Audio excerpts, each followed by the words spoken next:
And yes, now we're going to move to the next session, which talks about building a self-driven learning culture at scale using the tech-enabled platforms.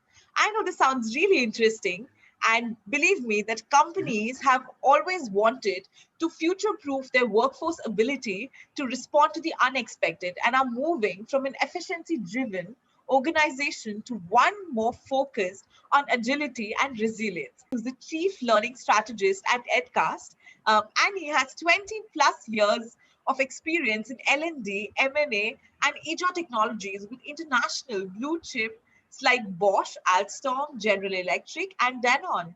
She has led the learning design and delivery organizations, including building centers of expertise around design and digital transformation and HR efficiency. Joining Annie in this conversation is Sangeeta Bhakta from Jardine Mason. Sangeeta is a learning and development professional helping organizations to build future skills, enhance the performance, and support ongoing reskilling of people through new, innovative, and tech enabled learning talent solutions. This session is going to be really interesting. Super excited for this one. So, without wasting any minute, I'm going to pass on the frame to this wonderful duo. So, welcome Annie and Sangeeta, and over to you. Thank you very much. Good morning or good afternoon, everyone. As Sumaya says, my name is Annie Bayeux. I'm calling you from Paris, France. So it is in the morning for me. And one thing that Sumaya didn't say about my bio is that I'm actually secretly afraid of robots taking over the world. It's only half true. There is this obsession of mine with technology. But Sangeeta, where are you calling from today? Hey, hi everybody, and good afternoon, good morning. I'm actually in India right now. I am actually in the city of Joy, which is called Kolkata. And it's really great to connect with people across the whole Southeast Asia. Absolutely, and I'm really excited to be with you today, and I'm excited about our conversation a little later after this presentation, because I think that you can share a lot about what you've learned of the implementations that you have been doing and driving. So everybody, today, Sangeeta and I are going to talk to you about creating that learning culture, and we're going to leverage some of our experiences in the past. The format of today is I'm going to talk a little bit about the overall issue that we're talking about and the pain points that we see CLOs having today.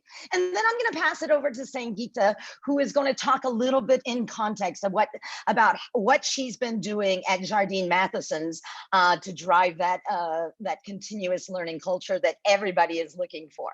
So without further ado, I'm going to go ahead and start. Wow. When you see this picture, I don't think that I need a lot of context on why this is a unique moment in history.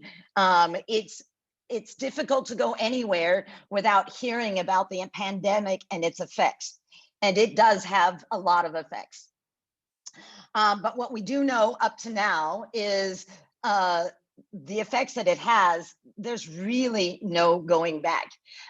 Here we see something somewhat of a very grim type of prediction. We've seen more positive ones coming up in the past, in more recently than in the past. But what we've seen also is that this year especially, but even before this year, society has had to adapt. I love this image right here, and I would love to have this role as an emoji translator. I don't know exactly if that pays very well, but I imagine that it's an interesting job. So we are adapting to this new digital world. But not only are individual roles adapting, we see that industries are adapting. Last year, when actors and theater workers and performers were basically shut down because they couldn't go and do their art because of the restrictions around people gathering, we saw an explosion with Cameo, where they could, instead of doing performance art, they could do individual videos, and that kept them working during this difficult time. Another type of transformation that we saw is in the telehealth or the healthcare industry. And what we saw there is really the success of that type of transformation was the people and our ability to adapt to this new kind of healthcare and a new digital way of bringing health to people. And we saw a lot of successful transformation, but not all transformations are successful. What we see here in a McKinsey data is saying that what we see last year is that companies are really still adjusting to this, and excuse me for saying the word new normal, because what last year proved to us is that the acceleration is actually going at a speed, that transformation is going at a speed that is disrupting. And what we see here is an acceleration based on McKinsey's research of the pace of change. And I highlighted here two elements that are really important in that pace of change: dedication to time to learn digital, and the ability to kind of test and learn or fail fast, the iterative process of looking at technology and digital transformation in a way that's going to accelerate. Where before we were looking annually at things, now we might be looking quarterly or weekly at that pace of change. And so now more than ever, it's the mandate to be bold. McKinsey is telling and advising CEOs that you have to act boldly. Now is the time to be investing in digital platforms, and not only the digitalization of in-person processes, but really newly digital offerings, building digital from the ground up. And CEOs are looking at that and understanding this is the time more than ever to do that digital transformation across my organization. And so they're listening to that, and that digital transformation is accelerating. With that being an everyday reality, what are CEOs saying, a CLO saying about how they can accompany that change? Well, what's keeping them up at night is really asking themselves, how can I support that business transformation, especially this year when times are a bit difficult in terms of strategy, in terms of budget? How do I do more for less? But they're also asking, how do I future-proof? If I'm investing in technology this year, how do I future-proof that for a world that I can't predict anymore? Another question they might be asking themselves is, how do I ensure that I have the right learning culture to stay competitive? So it's great that I'm investing in that tech stack, but how can I make sure that that's successful? And I think most of all, the biggest question they're going to be asking is, when I invest in that tech stack, if we build it, will they come?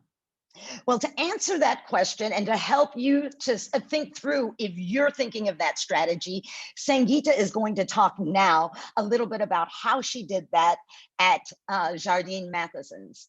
Sangeeta, the floor is yours. Oh, thank you, Annie. Thanks a lot. I think the context which you set in was really, really, really powerful. I have to say from my own personal experience that during the pandemic, I shifted countries. I was in Singapore, I relocated to Hong Kong, and by the end of the year, I came back to India because of personal emergency. And the kind of pandemic effect it has had on countries, irrespective they're developing or developed, is enormous. And that's really, for me, it was a personal experience to see 3 countries getting affected really, and how it's going to change the coming world. So yeah, I think the context was really, really helpful. Okay, so to coming back, what did we do in Jardines to really think through that? How do we really drive a learning culture through tech-enabled platforms? I think the first thing is before even you go to any tech-enabled platform or even start thinking about tech, I think it's very important to start thinking about what your strategy is and how you really want to position your strategy for the organization and employees to understand that.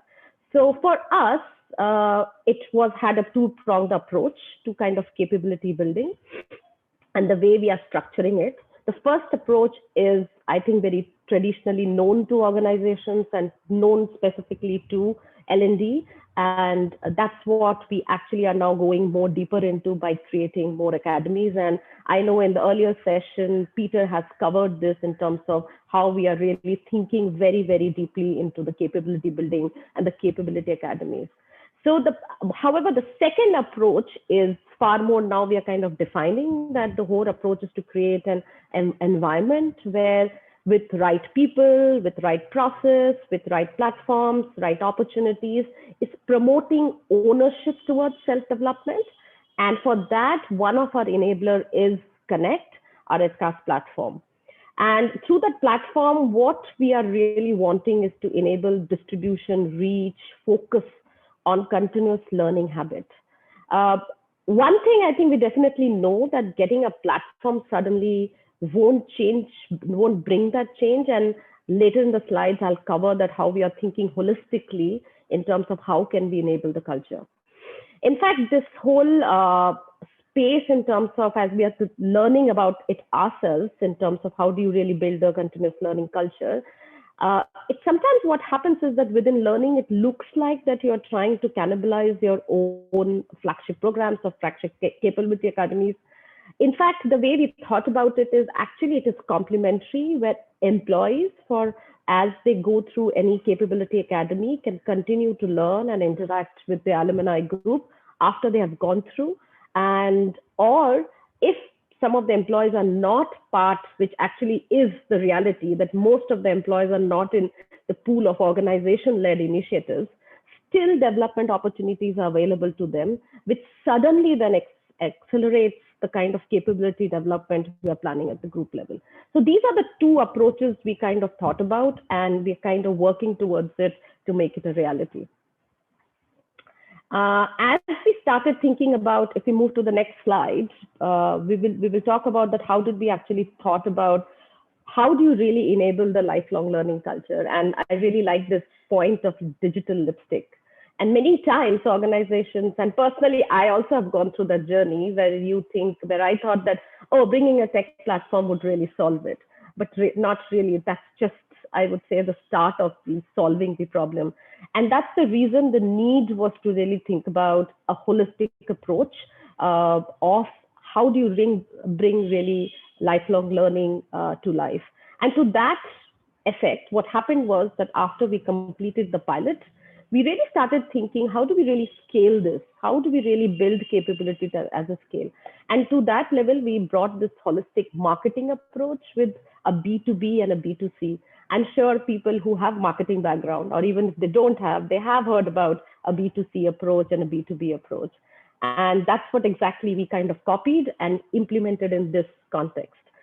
So what we did was we did both. Now, what does this mainly important is, I think in actually some of the experiences, what happens is that sometimes you overplay one over another. So which means sometimes at a B2B approach, you might just really go out to the leadership and engage the leadership quite a lot, which generally in a big implementation like this would happen. However, we thought that, wow, yes, the stakeholder and the leadership and the business units in our organization, and I'll talk a little more about what our organization context is very, very critical.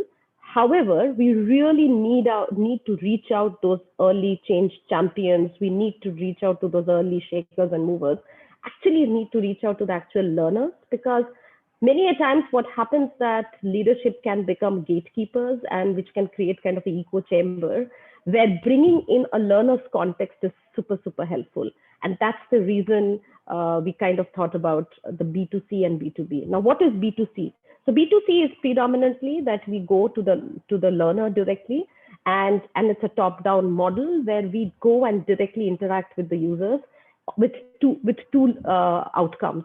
The first outcome is to bring the brand of Connect, which predominantly is around create, share, and learn. And the second part is that how can we make the users self-sufficient and they kind of start thinking about that learning is critical for them. The second part is about the B2B, which is reaching out to our businesses. So we are actually a conglomerate with about 15 line of businesses. Each line of business is as different as chalk and cheese. So for example, if I'm talking about a hospitality, there is another car dealership. There is another conglomerate in Indonesia, which has multiple businesses under them. So 15 industries, very different. How do we really engage them with one platform? And that's the reason we kind of crafted a B2B kind of a model in terms of supporting the business unit leadership, in terms of thinking about this platform very uniquely to their context. And to that level, we actually created a lot of mechanisms and tools in terms of helping the business units. And do we want to move ahead, or is there any question you think you have, or how do you want to do this, Annie? Do you have any questions you have, or should I move ahead? Yeah, why don't you move ahead and we can finish the slides, and we'll have the question. We'll do a question session at the end. Sure, Yeah. sure. Is that... Okay.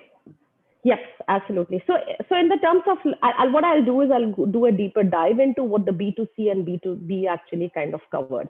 So the B2C, we actually looked at a more holistic approach towards building a culture of continuous learning. And to that effect, we had 5 thought process. The first is to go and engage actively some of the Connect champions. The second was about how do we drive this whole conversation and narrative about building a culture, and we thought that has to be done through a campaign kind of initiative. The third was about, again, invest in some of the users. So even if they are not regular users, but they are not really champions, but they are some of the users, how do we really support them? The fourth part, very, very critical, content. So how do you really bring a different variety of content into the platform? And the last part of it was holistically thinking is around the rewards and the recognitions and the success stories which you shared. So what I'll do is I'll do a little deep dive into all of these elements, that what did we do differently with this? I think the first part is about thinking about the Connect champions. There were different kind of champions, which is one or certain active users, or sometimes the subject matter experts, or sometimes some of the leaders. So I'll just share one example, what we did with our subject matter experts. The first thing first, which we did with our subject matter experts, was that we did not call them subject matter experts. So the reason was that somehow in the organization, the word experts had some connotation which was more around the chest thumping around it. So that's the reason we actually fully positioned it more as something called Jardine enthusiasts. So what the role of the enthusiast was that we pitched into this enthusiast saying that share your stories and experiences. And if you want to become an enthusiast, and we want to become enthusiasts of your skills and knowledge, and actually to pay that tacit knowledge forward, it was a chance for them to leave a legacy. It was a chance for them to really pay it forward. That's the pitching, or that's the narrative we actually put it up, saying that here is an opportunity to come and contribute to the organization and actually a chance to leave a legacy.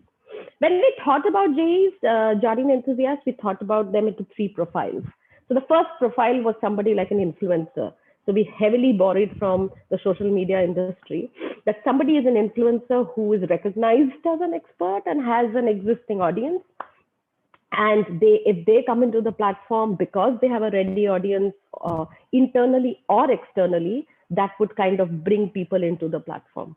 The second part is about somebody who's an expert, but people don't really know them about experts. They might be experts, but they're known in a very small community, but they're really happy to really share their knowledge. They're really happy to really pay it forward, or they think that the expertise is something they should really bring it forward to move the organization ahead.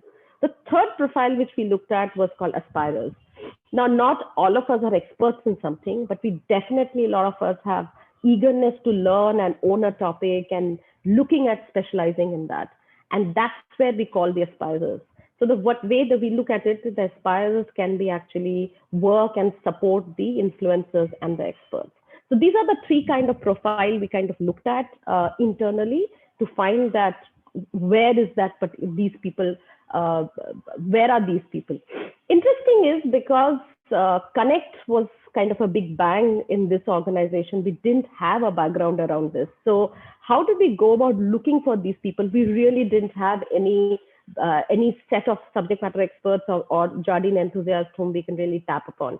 I think what we did was that we did an internal search where we kind of thought about certain topics and went around and asked people that who are those experts. But we also, what we did was that we did an external search. By external search, what I mean is that a lot of us people, a lot of our employees are very active in external platforms like LinkedIn. So we went and looked for some of the people that who are those people who are regularly coming to our website or their own company's websites. They are really passionately following something, or they're writing about something, or they're sharing their insights. So we looked externally, in fact, and we kind of brought those people thinking, yeah, these are some of the people we can start with our Jardine's enthusiast journey with. Lastly, what we did was we created a simple framework for them to work. So the biggest thing when you bring experts or Jardine enthusiasts into this conversation, the first thing they ask is that, oh, I don't have time. So what we did was we created a simple framework where we call curate, validate, and then create. Now, what do I mean by that? At a simple level, what you said that you are active on an external platform. Why don't you share what you're sharing on the external platform internally? So we actually focus them and ask them and nudge them that just start sharing and curating what you are sharing externally. What we want is that as you share, just don't share, put in certain insights and then share. So that kind of got them going, and it did not come across as something, there's too much things to work on. The second part which we asked them, that there's a lot of learning libraries which we already have. What we want is that validate those learning content. So there is a set of content available. You can validate that content, add some of your insight, and then just publish them. That suddenly created a lot of ownership, and we're seeing that a lot of Jardine enthusiasts actually are interested in doing that. And the last part then was actually around creating content, and we give them certain templates and tools for them to actually start creating small bits of content, mainly focusing on podcasts and focusing on mainly creating video content. So that's how we actually pitched the whole Jardine enthusiast as an approach. These are early days, but definitely we are seeing that people who have come in have shown a lot of interest. It really needs a lot of support. So we are giving them support in terms of video introductory campaign, their content planning and objective setting. So we are supporting them, but we definitely are seeing a lot of interest in becoming a Jardine enthusiast. The second part, which we actually are now doing a lot, and we think that this is so critical to focus on culture, where people start thinking, working, and learning are kind of embedded together. And that is where we start having these call to action campaigns. So we're trying to do these campaigns every quarter. I know it's too much of work for quarter, but we're trying to see that can we create these kind of templated campaigns. So the first campaign which we are now going ahead, in fact, it's going to go live next month, is actually taking an opportunity. So at this moment, we are going to launch the white label app. And with that, what we have created, the messaging around that, it's not about the app. It's about, hey, now you have learning on the go available. So you can now go and actually learn when you want and how you want. And we are creating the whole messaging around that. And second thing which we also are doing is using the Connect as a platform to actually use Connect as our platform to really create awareness and about Connect. So on platform and off platform as a strategy which we are using. We think that this opportunity is really critical, that you create awareness, continuous awareness about why learning is important. So we are, like I said, this quarter is going to be the first thing is going to be about the white label app, which is learning on the go. The second, we are thinking about doing a global learning week. So we're trying to build some amount of call to action every quarter. Second, we also are using some of the automated offerings like EdCampaign, which actually helps us to regulate nudges. I think overall, what I'm saying is that campaigns are very critical to create the cultural change where people are aware about here. One, they are aware about, I think what Annie spoke about, that today it is so critical to build your capability. And second, awareness about here is an opportunity through a platform that you can build your capability. So these two messaging needs to really come together. That at one time, it should not be that you need to talk both of them in tandem. It seems it's the cultural need to change and an opportunity through a product or a platform. The third part which we did was, in fact, that started from a thinking of, we had a very small team. So the point was that how do we really help the learners to use the platform? So we kind of created DIY, do-it-yourself guides, and actually put them on the platform, which is actually solves two problems for us. One is that people don't come back to us asking for some of the questions. They can actually go to the platform and search for it. The second is you're kind of nudging them to go to the platform and explore the platform and see what are the opportunities available to them. And also the third part, which we did not really think about, is we created kind of a badge which people can actually post into LinkedIn. What we saw is that people are very interested in actually getting those badges, and they're kind of a Chinese whisper that, yes, this is kind of badge available, you can go and learn. So we saw that how learners were actually telling each other versus we telling them that these kind of tools are available on the platform. The fourth part is content. Oof. I'm sure we think a lot about that, but and I think it needs to be in the way we thought about it is, and we're still in a journey of actually thinking about it, is in almost like a four-pronged approach to content. The first is to buy the content, which means that you go ahead and invest in some digital learning libraries, which are really relevant to some of the capability areas we want to focus on. That's one, definitely. And then when you actually promote those digital libraries via the platform and give people access to learning resources. But the second part of the content, we kind of, I have to say that idea has been stolen from I would say, Instagram. So I've been reading this book called No Filter, and it's the story of Instagram, which is Sarah Frier, written by Sarah Frier. If you are planning to implement Go and you're thinking about change management, my suggestion would be please go and read that.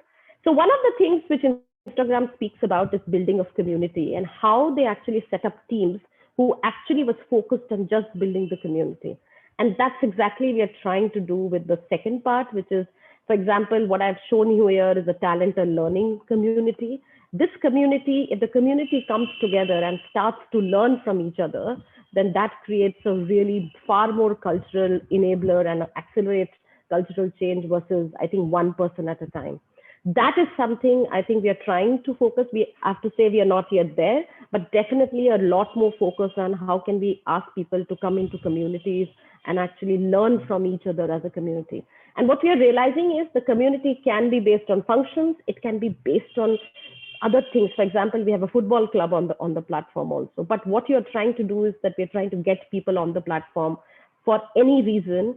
And that creates an offline and online dialogue, which is really great for, I think, for the platform uptake. It is also great for really talking about the cultural change and the capability building. The third part is definitely curated learning. So I think we're trying to do by promoting it through a skill of the month approach. And we keep on changing based on some of the data which we receive, that what kind of content is people are really looking at, or what is the organization's imperative or strategy, and what can we really provide to learners to learn on the go. The last part, for some reason, I don't know why I've not written that, but is the learner contributed learning. So important. And that's the reason I think some of the DIY guides which we have created has really helped us to get some of the learners to contribute. One of the biggest challenge which we see is that organizations, that learners find it very difficult to come. They find it really intimidating to come to a platform. In fact, we saw that learners are finding very difficult to come and contribute. So, and that's kind of always a platform behavior. So we're trying to help that by creating first, helping people to teach them how can you do that, and also trying to build our rewards and recognitions around the learner type of what learners contributed content. So that's the fourth strategy which we use on the content piece. The last part, I think we are still not there on the last part in terms of the reward and recognition, but definitely the things which we are trying, we have started is about creating success stories. It's so important to really find out those gems, people who are, or organizations, or business units, or the leaders who are actively promoting, even if they don't know about it, but are actively promoting a kind of a culture of learning, sharing, contributing. So that's what we are trying to do. Our first tab is more on celebrating. We're still on the nascent stage. And for that, I think one of the biggest enabler has been data. Data is so critical out here. The insights which you get from the data, which actually helps you, one, to contribute to what kind of content you should bring in, also what kind of might be rewards and success stories people are kind of looking at. So this is our B2C holistic way of approaching the learning culture through the tech-enabled platform. This has, I have to say that we are evolving this quite as we go, but we think that this is something would lead us to getting some success with what we want to achieve. The last, yeah. Oh, sorry, Sangeeta, just in the interest of time, I'm going to call you on that last piece. Were you about to mention about the monthly rewards linked to this right before we have to close our session? Wondering if you were planning on talking about those monthly rewards? No, not really in details. Not really. As I said, that we're still putting up that what behaviors we want to really put up and recognize. But definitely, yes, we are looking at monthly rewards in terms of the best learner or the most frequent learner or the person who is going to contribute the most. So that's where our thinking is. But yes, what we've started doing definitely is putting up some of the stories of people who are learning, not necessarily on the platform, but outside the platform also. No, absolutely. And it seems to me that that's a huge initiative that you can undertake with the talent organization within Jardine Matheson, because I think that, rewards and recognition seem to go very well, or does go very well with a lot of the talent and talent management initiatives that you might be having within the organization. So very interesting. Just in the interest of time, Sumaya, I'm wondering, should we take questions from the audience now, or are we out of time? Annie and Sangeeta, I'm so sorry. We have actually overshot on the time, but okay. You can always go back to the platform, and the audience would love to interact with you. So the questions are there. You can actually go back and answer them. Absolutely. And it's been an extremely interesting conversation. I learn every time I talk to Sangeeta, I learn something new. So thank you very much, Sangeeta, for coming and sharing this with us today. And thank you, Sonia. Back to you. Yeah. Thank you so much, Annie and Sangeeta. And this was phenomenal. So the energy, the insights was so refreshing. And I'm sure we couldn't agree more on the fact that cultivating the self-learning culture is so imperative in these changing times. And the learning tech platforms would be the fuel for this revolution. So these insights were amazing. Thank you so much.